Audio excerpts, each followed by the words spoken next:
Aujourd'hui, on va explorer les nouvelles énergies du moment qui sont de 28 août au 9 septembre. Donc ces 13 jours sont ponctués par l'énergie de la Terre rouge. Et la Terre rouge, c'est ce symbolisme de bien être ancré, de naviguer dans le jeu et le flux des synchronicités. Dans ce cycle, on se doit de rayonner et incarner notre vérité. Véritablement, c'est quelque chose de très prononcé. Alors, je regarde un peu vers le bas parce que j'ai mis tous mes kin Maya dans l'ordre de l'onde enchantée. J'ai aussi mon petit calendrier que je me suis moi-même imprimé. Vous pouvez encore l'avoir, bien évidemment, dans le lien de téléchargement est sous ma vidéo, si vous souhaitez avoir le calendrier qui a commencé le 23. Donc ça va, on n'est pas trop loin, on est juste là. Donc il pourra quand même vous servir pour les 3 prochaines semaines. C'est fourni avec un petit guide qui vous explique à quoi correspond quelle énergie. Donc vous pouvez comme ça avoir un mini guide d'initiation à l'astrologie Maya. Reprenons. Incarner sa vérité et la rayonner, comme on disait, c'est le fait d'avoir accepté notre lumière. On a besoin de faire le tri dans différentes structures, modèles, ça peut être les vêtements, les objets, les personnes, les relations, le passé. Enfin voilà, il y a cette notion de lâcher, de faire disparaître des choses de notre vie qui ne sont plus alignées à notre vibration. Cette notion de savoir correctement le communiquer. Donc ça va être quelque chose de très ancré dans cette onde enchantée.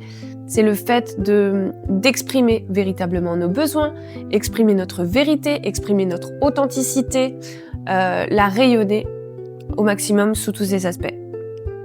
Dans cette grande semaine, dans les 10 prochains jours, on affine un petit peu plus ce qu'on a identifié pour composer avec et mettre en lumière véritablement ce qu'on ne veut plus. Donc cette image de tri, cette notion de tri, elle est très importante.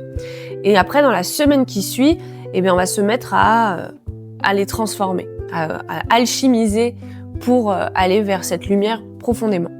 Il y a cette notion d'harmonie qui est très forte.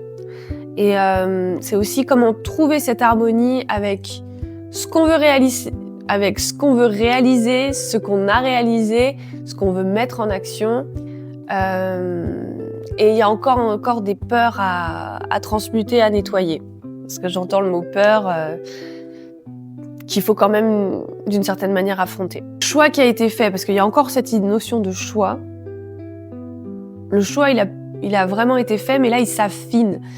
C'est-à-dire que vraiment, je vois ce cristal qui est très tranché, et là, petit à petit, on va un petit peu affiner, arrondir les angles. C'est aussi une manière de le guérir, parce qu'effectivement, par cette communication, on transforme et on transmute nos blessures. Donc, on les guérit, parce qu'on les libère. Il y aura vraiment une grande libération de tout ce qui ne nous correspond plus, de tout ce qui est obsolète, et vraiment obsolète à notre évolution. Et remercier, soyez dans la gratitude des petites choses qui nous arrivent, qui sont un peu challengeantes et par exemple qui peuvent être un petit peu déstabilisantes. « Oh non, c'est pas vrai, il m'arrive ça ou j'ai ça à payer ». Si vous prenez la vie d'un autre regard, vous comprendrez tout de suite que tout ça, c'est des cadeaux. Et qu'il y a toujours une leçon derrière qui fait que ça s'aligne avec votre vibration, véritablement. Choisissez d'être pleinement vous. Ça dit que ça va pas être de tout repos. Il y aura pas mal d'éléments un petit peu perturbateurs ou confrontants, que ce soit à l'échelle mondiale ou à l'échelle individuelle. Vous êtes sur votre voie. À partir du moment où vous êtes sur votre voie, vous êtes aligné, en fait, il y a cet ancrage très très profond qui fait que on peut essayer de vous bousculer, mais c'est pas possible, quoi. Il y a un bambou. Si vous êtes, vous pouvez bouger comme ça, mais vos racines, elles sont profondes.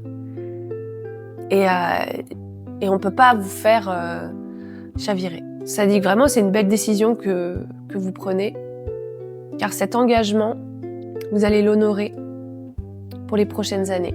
La connexion au corps, c'est vraiment pour aussi déterminer et se sensibiliser à notre corps qui est notre boussole. Véritablement, quand là vous sentez que ça... je peux pas faire ça, ça m'énerve, il y a un truc qui se contracte, quoi. Il y a un truc qui n'est pas du tout en accord avec vous. Vous l'avez trop fait, vous avez fait des compromis avec vous-même. Tout ça, en fait, on est encore là pour mettre le doigt dessus et pour clarifier. C'est vraiment ça, parce que je regarde le vent blanc. J'aime bien le vent blanc parce qu'il nous tire un peu la langue. C'est un coquin. Le vent blanc qui est en tonalité 6, rythmique, c'est la tonalité qui va nous organiser, nous équilibrer. Et le vent blanc, c'est celui qui communique. Donc, c'est comment on communique aux autres, mais c'est aussi comment on se communique, comment on fait et on paramètre ce dialogue mental avec nous-mêmes. Est-ce que vous avez des paroles qui sabotent, qui sont violentes, qui sont... vous êtes votre propre votre propre tyran, ou vous avez des paroles bienveillantes avec vous. Donc il y a vraiment aussi être déterminé dans son dialogue intérieur pour l'exprimer d'une belle manière aux autres. C'est un nouveau chemin dans lequel on va avoir des petits clins d'œil, des petits drapeaux pour vous indiquer que hey, ça c'est cool, et ça non merci. Voilà, c'est vraiment comme ça qu'on va naviguer dans cette énergie de la Terre rouge. Et en fait, elle se termine, on va transcender par l'énergie de la Lune rouge. Et donc, de la Terre à la Lune, donc ce sont deux astres complémentaires. Et en fait, ça va vraiment passer de la terre à l'eau. Donc comment on va venir nettoyer et purifier justement tout ce qui ne nous convient plus. Et elle peut nettoyer en profondeur. Voilà. Donc ça, c'est vraiment quelque chose d'important à conscientiser. Et en fait, quand on est au courant de tout ça, qu'on a la conscience que voilà, c'est un nouveau chemin qui se met en place, et qu'on vient nettoyer encore et encore plein de fardeaux qui nous pèsent, on est aligné. Parce que effectivement, nous étions donc on est dans l'année de la graine. Donc tous les projets qu'on met en place cette année, ils ont une grande importance. Et c'est vraiment aussi cette graine, c'est à nous de la faire rayonner. C'est vraiment notre être qu'on doit faire rayonner. Donc ce qui est intéressant, c'est qu'on vient de traverser l'onde enchantée de la graine. Et là, nous sommes dans l'onde enchantée de la terre. Donc vraiment, on a notre graine et il est grand temps de bien la planter, bien la semer dans un bon terreau. Et il faut que notre terreau, il soit bien propre, puisqu'on termine avec notre lune. Lune qui va venir amener de l'eau. Voilà. C'est pas bien compliqué finalement, l'astrologie maya, c'est du jardinage. Enfin, dans cette onde enchantée-là. Et à la fin, nous aurons une belle eau pour nettoyer cette terre et nous nettoyer de tout ce qui nous convient plus. Un nouveau cycle, de démarquer notre territoire, notre chemin avec des nouvelles perspectives, avec des nouveaux indicateurs de limites. Alors là, ça fait pip, pip, pip, pip, pip, no way. Là, ça fait oui, je passe. Voilà, donc je vois vraiment un chemin avec des sortes de repères qui disent, une signalétique qui permet de dire là, stop, là, ça passe fluide. Là, ça dit qu'il est vraiment grand temps de réfléchir à ce qu'on veut véritablement, parce que on est dans les mois déterminants. C'est vraiment cette lune lunaire qui nous permet de véritablement apporter de la clarté dans ce qu'on a posé comme but dans la précédente lune, dans le précédent cycle de 28 jours. Et ce cycle de la lune lunaire, il est déterminant. Prenez le temps de faire des listes, des pour, des contre, et de vous connecter à la nature pour être bien centré, et de vous connecter à l'eau pour être bien nettoyé. Rien que ça. Alors, n'hésitez pas, si vous voulez plus d'informations sur l'astrologie maya, je vous invite à suivre la personne qui m'a accompagnée. C'est Hélène Pascou. Je vous mettrai les liens dans la description. sa connaissance de l'astrologie maya est très pointue. Je vous le dis parce que moi, ça fait depuis 2012 que je navigue dans ce calendrier du synchronomètre. J'avais quelques notions quand même, mais il y avait beaucoup de points que je ne comprenais pas. Et Hélène, elle a réussi à tout clarifier. Elle arrive à transmettre avec énormément de simplicité, parce que c'est un jargon qui est très complexe, véritablement, et elle arrive à vous le transmettre d'une manière très simple, accessible, ludique et joyeuse.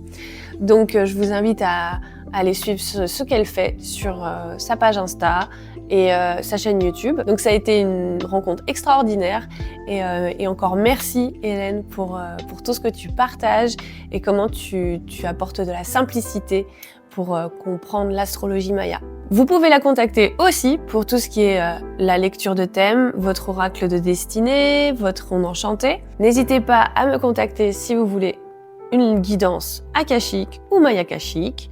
Si vous souhaitez télécharger le calendrier qui est encore valable jusqu'au 19 septembre, il est dans la barre de description avec évidemment un petit guide qui explique comment cela fonctionne et à quoi correspondent les petits glyphes. Si cette guidance vous a plu ou intéressé, n'hésitez pas à la partager, à vous abonner, laisser un commentaire et un petit pouce. Merci!